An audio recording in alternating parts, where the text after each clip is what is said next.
ஒரு கதைக்கு வந்து அந்த கதை தான் பட்ஜெட்டை தீர்மானிக்கணுமே தவிர பட்ஜெட் வந்து கதையை தீர்மானிக்கக்கூடாது. அங்கே தான் நம்ம தோத்துடுறோம். இன்றைக்கி இப்போ பார்க்குற வாரத்தில் 10 படங்கள் வருது, எல்லா படங்களுமே தோல்வியை சந்திக்குது. நம்ம வந்து ரிலீஸ் ஆனதுக்கப்புறம் நம்ம என்ன சொல்கிறோம்னா, இல்லை மக்கள் ஆதரவு கொடுக்கல, இல்லை வந்து படங்கள் வந்து தேட்டருக்கு ஆள் வரல அப்படின்னா, அதெல்லாம் ஒன்றும் கிடையாது. நல்லா இருந்ததுன்னா தேடி போய் பார்க்குறாங்க. நம்ம விமர்சனம் எழுதலை அப்படின்னா நல்ல படங்கள் கண்டிப்பாக எழுதத்தான் செய்கிறாங்க. என்ன இங்கே பிரச்சனைனா, தயாரிப்பாளர் சைடில் அது பிரச்சனை இருக்குது, இயக்குனர் சைடில் அந்த பிரச்சனை இருக்குது. நான் பார்த்த வரைக்கும் என்னென்னா, ஒரு இயக்குனர் வர்றாரு, வந்து கதை சொல்லும் போது நான் ஒரு 2 கோடிக்கு ஒரு படம் வச்சுருக்கேன் சார், கதை வச்சுருக்கேன் சார்னு வர்றாரு. இல்லைங்க 2 கோடி ரொம்ப ஜாஸ்தியாக இருக்குன்னு தயாரிப்பாளர் சொல்லுவார்.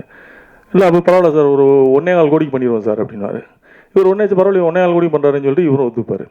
இப்படி கமிட் ஆகி தான் டைரக்டரும் காம்ப்ரமைஸ் ஆயிடுவாங்க, ப்ரொடியூசரும் நமக்கு பட்ஜெட் கம்மியாக பண்ணி கொடுக்குறாரு நினைப்பார். இப்படி காம்ப்ரமைஸ் ஆகி தான் கதை.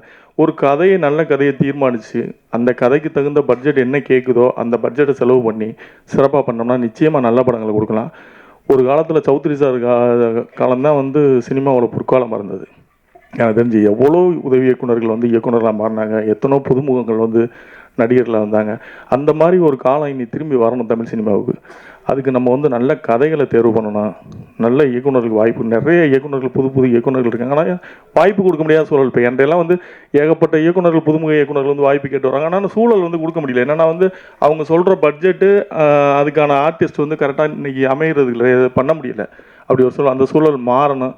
தமிழ் சினிமா சிரமம் மீண்டும் வந்து பெரிய ஒரு அந்த அதாவது 90களில் இருந்த மாதிரி 2000 இருந்த மாதிரி ஒரு பொற்காலம் திரும்ப தமிழ் சினிமாவுக்கு வரணும். இப்போ கரண்ட்டில் இருக்க விஷயம் வந்து ஞானவேல்ராஜா சாருக்கும் அமீர் சாருக்குமான பிரச்சனை. ஆனால் அதை நான் இங்கே பேச விரும்பலை. என்ன காரணம் அப்படின்னா, நானே ஒரு மேடையில் ஒரு கோரிக்கை வச்சேன். எந்த விழாவுக்கு வருகிறோமோ, எந்த பாடல் பற்றி பேசணுமோ, எந்த மியூசிக் டைரக்டர் பற்றி பேசணுமோ, எந்த டைரக்டர் பற்றி பேசணுமோ அவங்கள மட்டும் பேசுவோம். அந்த விழா சார்ந்து, அந்த களம் சார்ந்து, அந்த தளம் சார்ந்து வாழ்த்துவோம்னு சொன்னேன். ஸோ அதை நானே தொடர்ந்து கடைபிடிக்கணும்னு நான் நினைக்கிறேன். ஒரே ஒரு விஷயம் மட்டும் நான் சொல்லணுங்க விரும்புகிறேன். சுரேஷ் காமாட்சி அண்ணன் பேசும்போது சொன்னாங்க, அதாவது ஒரு புது டைரக்டர்ஸ் வந்து ஒரு 2 கோடி ரூபா ஒரு கதை சொல்லுவாங்க, அவளை இல்லை ப்ரொடியூசர் சொன்ன உடனே காம்ப்ரமைஸ் ஆகிட்டு 1.5 கோடிக்கு ஒத்துக்குருவாங்க. அந்த காம்ப்ரமைஸ் ஆகிறதுலையோ அந்த திட்டமிடல் இல்லாதனாலேயோ தான் நிறைய படைப்புகள் வந்து இங்கே சரியாக வரல அப்படின்னாங்க. என்னோட ஒரு சிறிய கோரிக்கை என்னென்னா, தயாரிப்பாளர்களுக்கு தான் ஃபஸ்ட்டு வந்து முதல் படம் கதை சொல்லக்கூடிய இயக்குனர்கிட்ட தயவு செஞ்சு பட்ஜெட் கேட்காதீங்க. அது பெரிய பட்ஜெட்டில் கொண்டு போகும் நான் சொல்லலை, அவங்களுக்கு தெரியாது.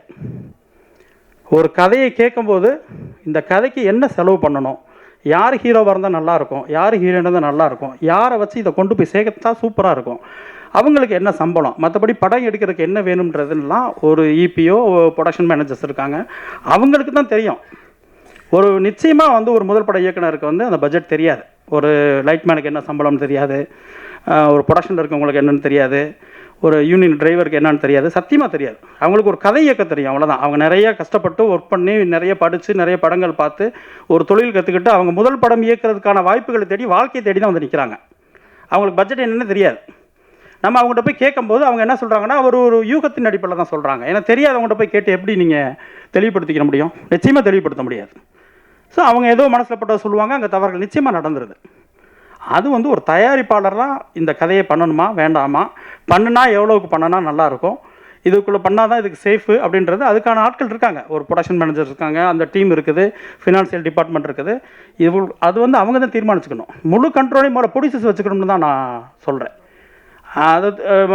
அதை விட்டுட்டு அதை வந்து ஒரு முதல் இயக்குனர் மேலே, முதல் பட இயக்குனர் மேலே வந்து செலவு பண்ணிட்டான், அது பண்ணிட்டான், இது பண்ணிட்டான் அப்படின்னு சொல்லி மொத்தம் அவங்க வாழ்க்கையை காலி பண்ணி அவங்களோட ஃபியூச்சர்ஸ் எல்லாம் அப்படி மொத்தமாக எடுத்துகிட்டு போகிறது வந்து அது சரியாக இருக்குல்ல. ஏன்னா அது தெரியாதவங்கள்ட்ட போய் நம்ம கேட்குறது, வழி தெரியாதவங்கள்ட்ட போய் வழி கேட்டுட்டு உட்காந்து எப்படி சொல்ல முடியும்?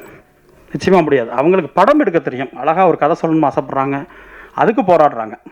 ஸோ அவங்களுக்கு வேண்டியதை கதைக்கு என்ன வேணுமோ அதை கொடுத்துட்டு, அது ஒரு தயாரிப்பாளரும் முழு ரெஸ்பான்ஸ் அவங்க எடுத்துக்கிட்டு அவங்க கண்ட்ரோலில் வச்சுக்கிட்டு ஒவ்வொரு படத்தையும் கொண்டு போய் சேர்க்கும்போது இன்னும் ஒரு இயக்குனருக்கும் ஒரு தயாரிப்பாளருக்கும் ஒரு சுமூகமான உறவு இருக்கும். அது படம் முடிகிற ஸ்டேஜில் வந்து நிச்சயமாக ஒரு தயாரிப்பாளருக்கு இயக்குனருக்கு சண்டை வந்துடுது. ஏன்னா 1000 தப்பு இருக்குது, யாரோட தப்பு பண்ணுறாங்க, எதுலேயும் ஊழல் நடக்குதாங்க, ஷூட்டிங்கில் லொக்கேஷன்லேருந்து எங்கெங்கேயும் நடக்குது. ஆனால் மொத்த பழியும் ஒரு இயக்குனர் மேலே தான் வந்து நிற்கிது கடைசியில். அது வந்து ஒரு பழி சுமந்துக்கிட்டு மொத்த வாழ்க்கையும் இழந்துட்டு நிறைய இயக்குனர் போயிட்டுருக்காங்க.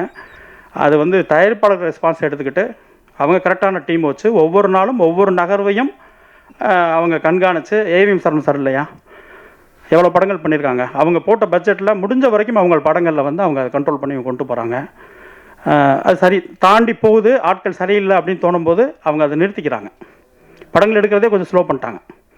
அந்த மாதிரி அவங்க எல்லா தயாரிப்பாளர்களும் ஃபுல் ரெஸ்பான்ஸ் அவங்க எடுத்துக்கணும், கண்ட்ரோல் அவங்க வச்சுக்கணும். இயக்குனர்களை இயக்கத்துக்கு மட்டும் பயன்படுத்துங்க, அதுதான் மிக சிறந்ததாக இருக்கும்னு நான் நம்புகிறேன்.